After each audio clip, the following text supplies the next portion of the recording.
ভিডিওটি junior homeopathic চিকিৎসক বন্ধুদের দেখানোর জন্য এবং শেখানোর জন্য। 32 বছর বয়স্ক একজন স্কুল শিক্ষক, 32 বছর বয়স্ক একজন স্কুল শিক্ষক। Growth left corner of the মাউথে আঁচিলের মতন একটা গ্রোথ হয়েছে, কিন্তু সেই গ্রোথ রাতারাতি খুব বেড়ে যাচ্ছে, ভেরি ফাস্ট স্প্রেডিং। দেখাবো গ্রোথটা। এই গ্রোথটা খুব ফাস্ট স্প্রেডিং হয়ে যাচ্ছে। অল্প বয়স, 32 বছর বয়স, কিন্তু এত দ্রুত বাড়ছে। দ্রুত বাড়লে একটা চিন্তার ব্যাপার থাকে, সেটা আমাদের লক্ষ্য রাখতে হচ্ছে। So fast spreading growth at the, মুখ বন্ধ করো, at the left lateral angle of the mouth.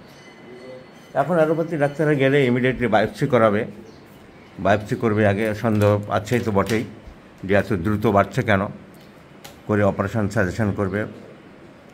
এখন হোমিওপ্যাথিতে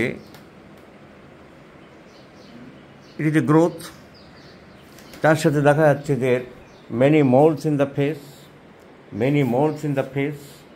তাহলে আমাকে পুরো কেস টেকিং করার আগেই আমার কি অক্সিডেন্টালিস মাথায় চলে আসছে। ফ্যামিলি হিস্ট্রি মা দেখাতো আগে। I have look to the family history. The mother suffer from many মোল্ডস in the face. মায়ের কেস হিস্ট্রিতে লেখা আছে many মোল্ডস in the face and mother had operated uterine fibroid. And in the family history, there are numbers of cases, rheumatism, বাতের ব্যথা. So mother operated uterine fibroid.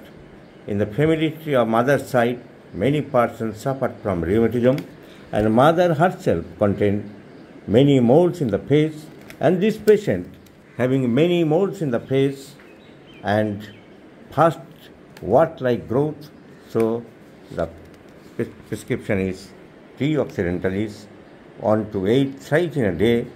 যেহেতু এটা দ্রুত বাড়ছে, fast growing, rapid growing, তাই TDS সকাল দুপুর সন্ধ্যা 3 বার করে দিলাম।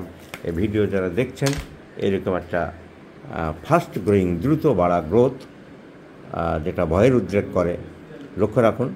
রেজাল্ট কী হলো আমরা পরের ভিডিওতে জানাবো।